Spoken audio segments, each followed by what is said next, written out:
Assalamualaikum warahmatullahi wabarakatuh. Perkenalkan, saya Sri Meditiara dari Prodi Manajemen Keuangan Syariah. Nah, kali ini saya akan mereview materi perpajakan. Materi pertama yaitu sejarah pemungutan pajak. Pada tahun 509 sampai 27 sebelum Masehi di Roma, ada beberapa pungutan yang diwajibkan kepada rakyatnya dengan sebutan seperti sensor, quaestor, dan jenis pungutan lainnya. Selanjutnya, pajak langsung atau yang biasa disebut dengan tributum dipungut pada zaman perang terhadap penduduk Roma sampai tahun 1607 sebelum Masehi.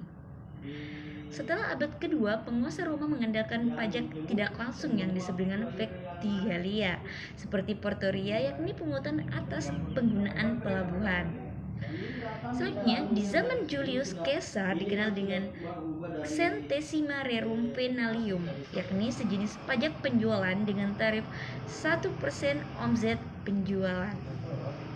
Di Italia dikenal decumai, yakni pungutan sebesar 10% dari para petani atau penguasa tanah. Setiap penduduk di Italia, termasuk penduduk Roma sendiri, dikenakan pajak langsung atau tributum yang tetap. Nah, bangsa Mesir kuno telah mengenal sistem pemungutan pajak sejak 3000 sebelum Masehi. Pada saat itu, sistem pembayaran dengan mata uang belum dikembangkan sehingga pembayaran pajak dilakukan dalam bentuk barang. Pemungutan pajak dalam bentuk yang lebih modern mulai dipraktikkan oleh bangsa Yunani kuno dan Romawi kuno menjelang akhir abad ke-1 sebelum Masehi.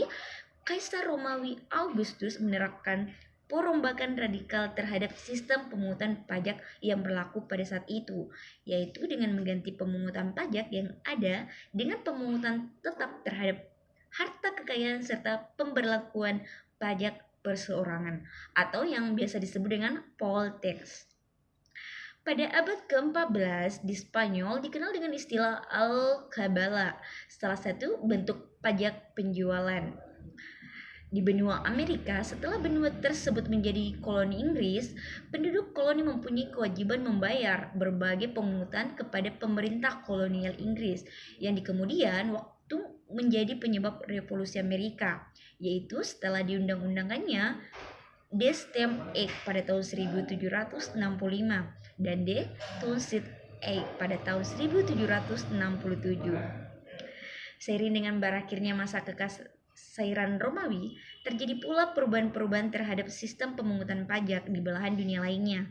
Misalnya, yang terjadi di Eropa Barat. Pada masa sebelumnya, Eropa Barat telah berhasil menghilangkan sistem pemungutan pajak tanah dengan menerapkan sistem feodal berupa sewa tanah.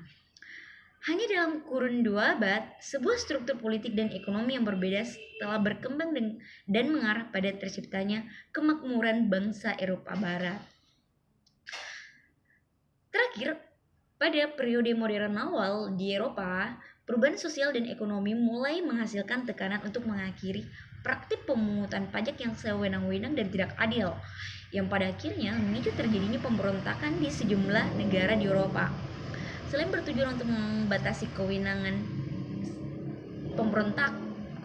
penguasa dalam mengenakan pajak, pemberontakan ini juga dianggap sebagai upaya dalam membentuk legitimasi demokrasi dalam kebijakan perpajakan.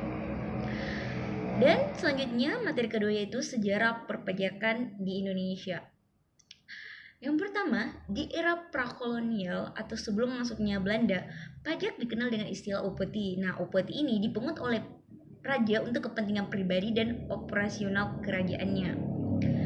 Sejak tahun 1983, pemerintah Indonesia telah mengubah sistem pemungutan pajak yang semula menggunakan official assessment dipakai pada saat era kolonial Belanda menjadi self-assessment. Raja-raja Nusantara telah memungut pajak atau upeti dari masyarakat untuk menghidupi kerajaannya, antara lain untuk kegiatan operasional kerajaan, membangun dan merawat infrastruktur, dan menyelenggarakan acara-acara keagamaan. Nah, pada abad ke-17, VOC membangun dan mengurus kota Batavia, ibu kota imperium dagangnya di Asia Afrika, dengan pajak sehingga bisa sukses hingga ibu kota itu mendapat sebutan Koningen het van Oosten atau artinya ratu di timur. Dari kota Batavia dapat dilihat bahwa VOC karena beban keuangan menjadi tanggungan bersama, sebagaimana terlihat dari berbagai peraturan pajak yang dikeluarkan untuk keperluan ini. Selanjutnya, setelah proklamasi kemerdekaan Republik Indonesia 17 Agustus 1945, para pendiri Republik menuangkan masalah pajak ke dalam Undang-Undang 1945 Hal Keuangan. Perlahan pemerintah membenahi berbagai aturan, diantaranya pada 1957 mengganti pajak peralihan dengan nama Pajak Pendapatan tahun 1944 yang disingkat dengan ORT PPD 1944. Jawatan Pajak Hasil Bumi pada Direktorat Jenderal Moneter yang bertugas melakukan pemungutan pajak hasil bumi dan pajak atas tanah pada 1963 juga menjadi Direktorat Pajak Hasil Bumi. 2 tahun kemudian berubah lagi menjadi Direktorat Iuran Pembangunan Daerah atau IPDA. Terakhir, perkembangan ekonomi dan masyarakat membuat pemerintah kembali mengubah Undang-Undang Perpajakan pada tahun 2000.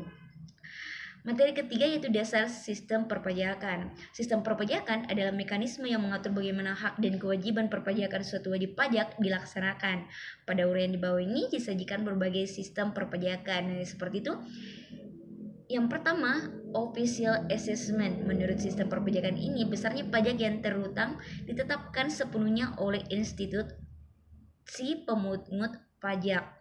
Wajib pajak dalam hal ini bersifat pasif dan menunggu penyampaian utang pajak yang ditetapkan oleh institusi pemungut pajak. Self-assessment. Menurut sistem perpajakan ini, besarnya pajak yang terhutang ditetapkan oleh wajib pajak. Dalam hal ini, kegiatan menghitung, memperhitungkan, menyetor, dan melaporkan pajak yang terhutang dilakukan oleh wajib pajak. Peran institusi pemungut pajak hanyalah mengawasi melalui serangkaian tindakan pengawasan maupun penegakan hukum. Sistem perpajakan Indonesia sejak perubahan ketentuan peraturan perundang-undangan perpajakan pada tahun 1983 atau pada reformasi perpajakan Indonesia menggantikan peraturan perpajakan yang dibuat oleh kolonial Belanda Ordonansi PPS 1925 dan Ordonansi PPD 1944. Indonesia telah mengganti sistem pemungutan pajaknya pula dari sistem official assessment menjadi sistem self-assessment. Kepercayaan diberikan kepada wajib pajak untuk menghitung, memperhitungkan, membayar, dan melaporkan sendiri jumlah pajak yang seharusnya terhutang berdasarkan peraturan perundang-undangan perpajakan. Materi keempat yaitu kepatuhan pajak. Kepatuhan pajak adalah suatu perilaku di mana wajib pajak memenuhi semua kewajiban perpajakan dan melaksanakan hak perpajakannya. Kepatuhan pajak formal adalah suatu perilaku di mana wajib pajak berupaya memenuhi kewajiban perpajakan sesuai dengan ketentuan formal dalam undang-undang perpajakan. Dan kepatuhan pajak material adalah suatu perilaku di mana wajib pajak secara substansif memenuhi semua ketentuan material perpajakan yakni isi dan jiwa perpajakan. Itulah tadi review materi dari saya. Cukup sekian. Wassalamualaikum warahmatullahi wabarakatuh.